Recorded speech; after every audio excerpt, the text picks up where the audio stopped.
Hello everyone, this is Divine Feminine 101.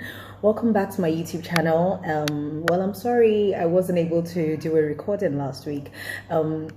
In my part of the world in Nigeria, it was a bit of a tough week last week, but we're all working together to be the change we want to see, be, and meet. So welcome back. Hope you all had a good week. I certainly did. Today we're going to continue on the topic we started about 2 weeks ago, which is on covert narcissism, aka the spirit of Jezebel, aka the spiritual narcissist, aka the reptilian shapeshifter. Yes, they are shapeshifters. I didn't give them that name. I didn't coin up that term. It's what they're actually called because covert narcissists are actually shapeshifters. They will shapeshift right in front of you. So anyway, to understand this type of narcissism, first you would have to understand Jezebel spirit in the Bible. There's no Jezebel spirit in the Bible, but there is a biblical character called Jezebel. She was set to marry in an arranged marriage to King Ahab of Israel, and she did marry him and became the queen of Israel, obviously. However, in Israel at the time, they worshipped God, the Most High God, Yahweh. Now, in Jezebel's country, where she came from, they worshipped all sorts of gods, but she worshipped in particular a god called Baal. That's Baal. Yes. It's a very short story. You can read up on it in Kings. I'm not sure if it's first or second, but you can Google that. Jezebel brought back this god Baal into Israel.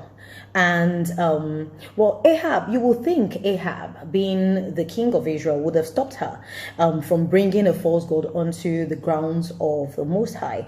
But he loved her, so he catered to her needs. And as much as he loved her, it was unhealthy because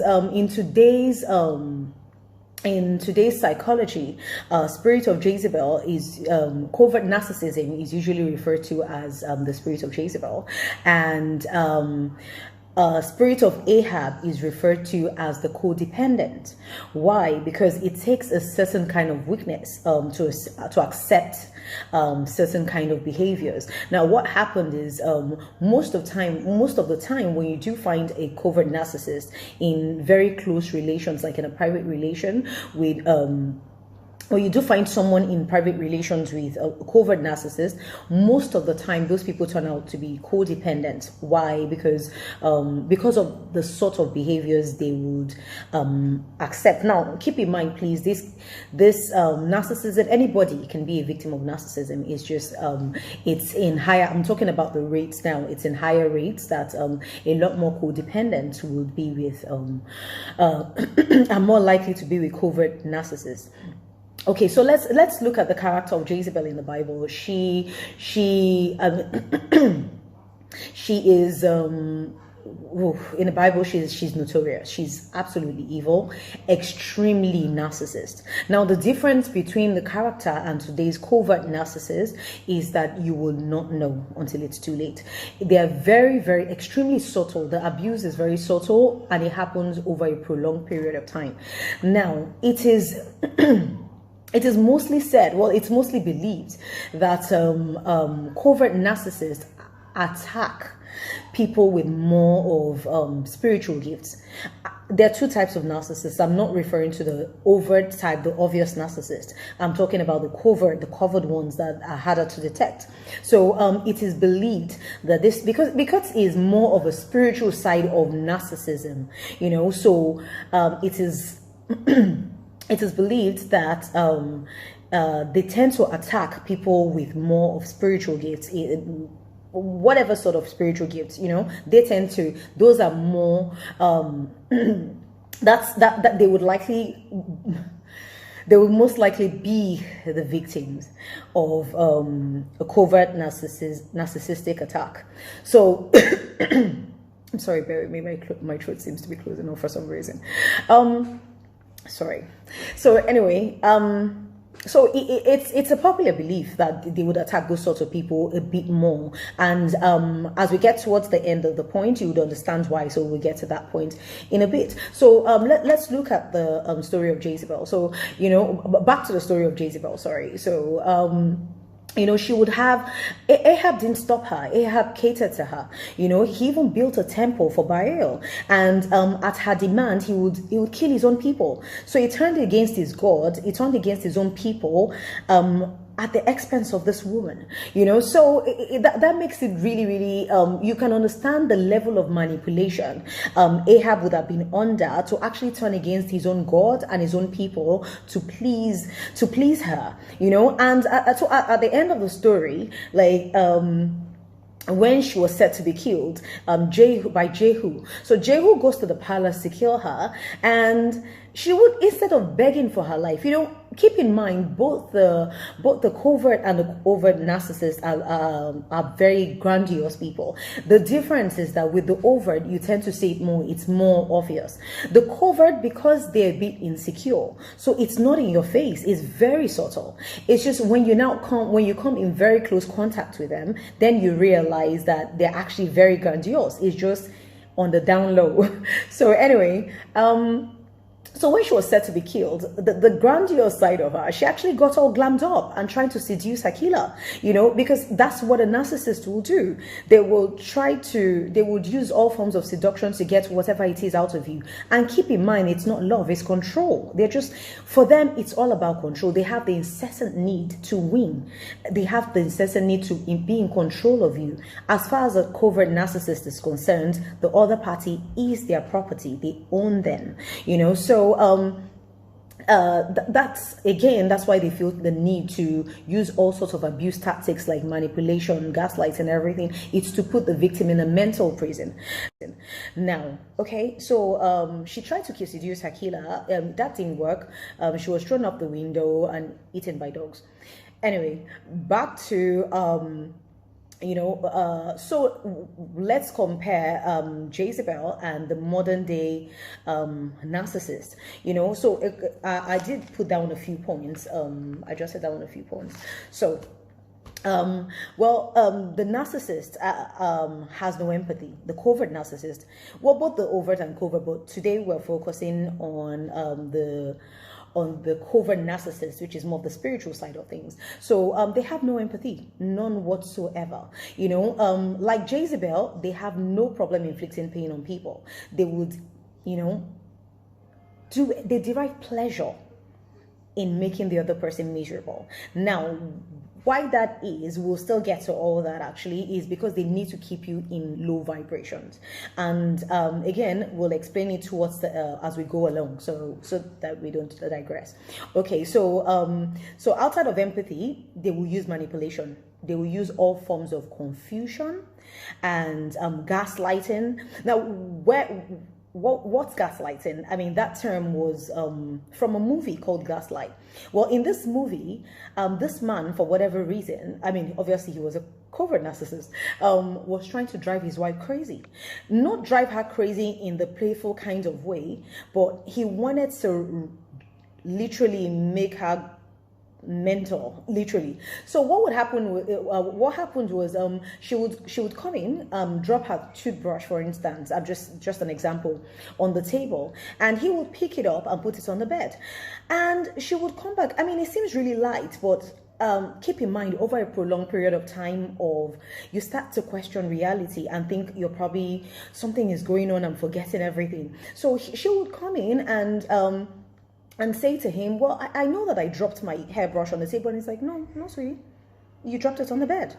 And she was like, I know I didn't. I didn't even go towards the bed. I know. He's like, no, did you forget? And afterwards, she felt like she was going crazy, or, she was suffering from some sort of amnesia because she was forgetting everything and there was something wrong. Her mind was messed up. So they will keep you in that constant state of illusion, confusion, use all sorts of, and like I said, over a prolonged period of time, it's actually mental and emotional abuse. It's actually mental and emotional abuse. So then they will love bomb you. So now the love bombing stage, The love bombing stage is most of the time at the beginning of the relationship. So what happens is throughout the relationship, they put you on that love bombing stage and they take it off you. So at that time, they are praising you. There's attention and so much love. And at that time is when they mirror you and they know the things you like. And most of the time, they shapeshift and into what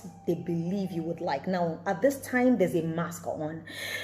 It is often said that when you do unmask a covert narcissist, the best thing you can do for yourself is to run, but do it very quietly, because they must never find out. They will destroy you. It's at that point they have lost all mental control, all control to actually know what they're doing, so they will destroy you. So when you do uncover them and you found out and they know you know, quietly run. So anyway, so at the love bombing stage, the attention is high, and all of a sudden they pull the rug from under you. And at that time, you're thinking, what happened? I mean, everything seemed fine 1 minute. So they're sweet and they're salty. So 1 minute they're very sweet, and 2 days later they're very salty, and then you can never replace it. Now, what happens with that is that the emotional highs and low actually causes addiction.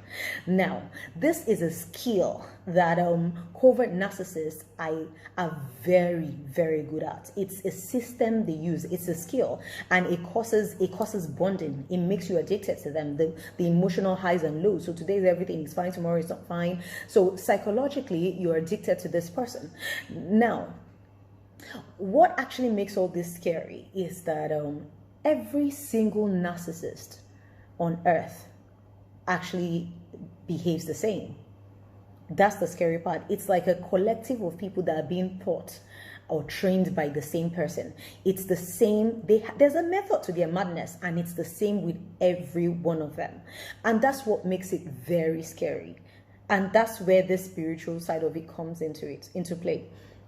So that's the push and pull side of it. Then there's the lack of accountability. I mean, a narcissist will never be held accountable for anything. Rather, they will twist it. They will twist everything and make it all your fault. It has to be your fault. Now, if they actually accept wrongdoing, it's because you made them do it. They're experts at justifying their behaviors. So they will tell you, you made me do it. It was something. No, it was you. It was because you did that. I had to do this. So most of the time when you find yourself, when you realize that you keep making excuses or actually having to accept that this person did not have a choice but to choose the immoral or corrupt way to handle this situation, there's a problem. I mean, everybody has tendencies, but over a prolonged period of time, when it becomes a pattern, a behavioral pattern is when you have a problem. Then you're probably dealing with a covert narcissist. And a narcissist will never take criticism. They don't. You cannot criticize them. They're never wrong, because otherwise you're negating their sense of grandiose. Now, keep in mind, the covert ones, as hidden as it is, they actually have the grandiose behavior is just well covered up, because they actually are quite insecure, so they wouldn't do it openly. The person dealing with them on very close quarters would have the privilege of experiencing that side of them, So then a covert narcissist will use seduction. Now, this is not just seductive clothes like Jezebel. The Jezebel spirit, it's often, people believe, it vibrates in the feminine energy. That's why it's called the Jezebel spirit anyway. But it's often it's often looked at as Jezebel, this very beautiful, extremely seductive kind of woman. However, it's not used in the positive way. It's usually used as a form of manipulation and control to get what she wants. So she uses as a form of manipulation and control to put Ahab under her locks and keys, and and to turn Ahab against his own people and even kill prophets of God. Now, Ahab used to be a worshiper of God. He turned and started to worship a false god because of this woman. So, but Jezebel's spirit is not only potent in women, it's both men and women. Anybody can be both, either a man or a woman can actually be a covert narcissist. It's just, yes, it's mostly identified with women, whilst the overt is mostly identified with men. Maybe it's because of the more aggressive way of aggressive behavioral pattern of the overt narcissist. So anyway, so well, yeah, so a covert narcissist will use seduction. Now, it's not only seductive clothes. It could be words, you know, the words, lies, deceit, manipulation. They're expert liars. They're pathological liars. Keep in mind, you can hardly ever get the truth from a covert narcissist. It's all lies. Everything is a lie. Now, okay, so, I mean, how does it take over people? How do people become covert narcissists? Now, from research, this is plainly from research, what I was able to discover was that, like, mostly, now, let's concentrate just on the covert narcissist. So, that this particular type of narcissism mostly takes over children from a very young age. What happens is, now, for instance, if a child, it's just something called entity attachments. Now, please keep in mind, if you're not into the deep spiritual talk, this is be the time to click off. So, it's true, something called entity attachment. So, at a very young age, for instance, if a child is being abused, psychologically, this is actually a psychological term, by the way, they go through something called, I think it's a self or soul dissonance. It's almost like separating the soul, because the child is really young and sometimes the pain is so much on them. So it could be like a sexual abuse or physical abuse. Keep in mind, a lot of covert narcissists have actually experienced maybe some sort of abuse as a child. The only difference is they're refusing. Well, it's not that they're refusing. Most of the time, they don't even know they're doing these things.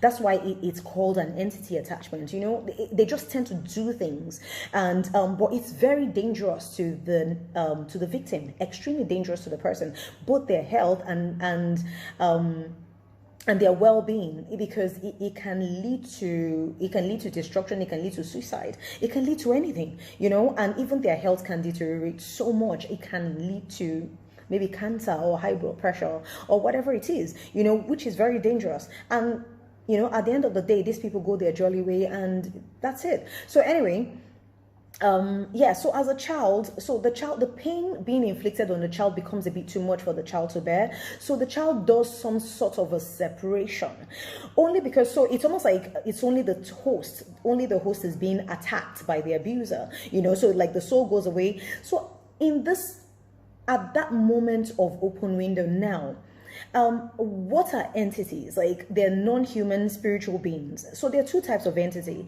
They're the good non-human spiritual beings that actually operate on high vibrations, and they're the negative type of non-human entities that operate on low vibrations. Now, what is high vibrations? It's being in a place of total love and enlightenment. Like, for instance, people say that if you pray, if you pray, angels come down. If you praise, God comes down. Now, the high vibrational non-spiritual beings, they feed off praise and joy and love and happiness, the good stuff, you know. So when people say when you praise God comes down, is because when you praise, what you're doing is you're raising your vibration. So God is not coming down, you raise your vibration so much, you know. For instance, when you worship in truth and in spirit, like you worship and you just let go, you know, so you've raised your vibration so much that you're almost at that level where at the level of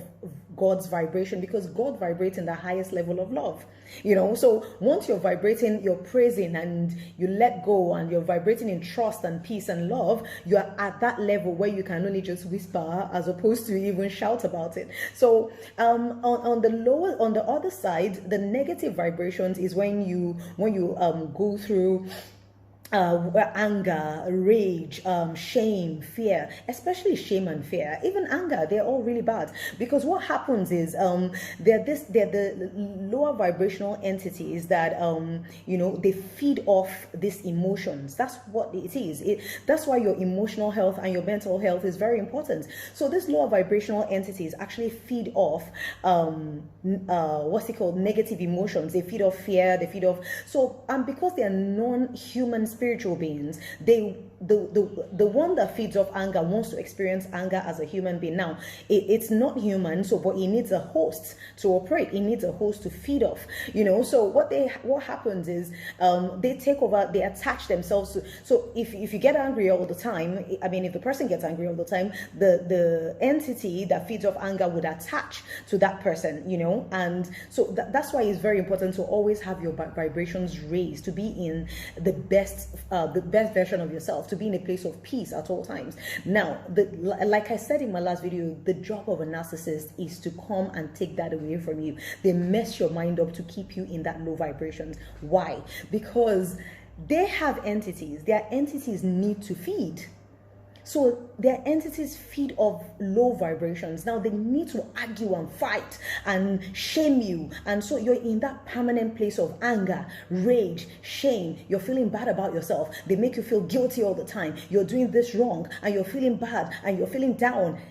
That entity in them is actually feeding off your emotions, because that's what it wants to feed off of. So their job is to keep you in that permanent state. So back to how it attaches. So for instance, like a child, when being abused, will experience a soul dissonance and separate from the soul. So at this point, the child is in the lowest possible form of vibration. Obviously, the child is feeling a lot of fear, a lot of rage, a lot of shame as well. And the child sends out like a distress call. It's like, you whistle and people don't hear it, but a dog hears it. So it's that sort of, but it's on a subconscious level, like on a spiritual level. So the child sends out some sort of distress call. Now it's a negative distress call. So it invites all sorts of negative entities, because at that point, the child is at the same vibrational match with the lower vibration, with the lower entities, because they feed off anger. They are of anger, of shame, of fear. So at that point, the child is calling out to them, sending out some sort of distress signal. So it attaches. And at that point of extreme shame and extreme fear is where you have the spirit of Jezebel. Those are like the lowest form of vibrations.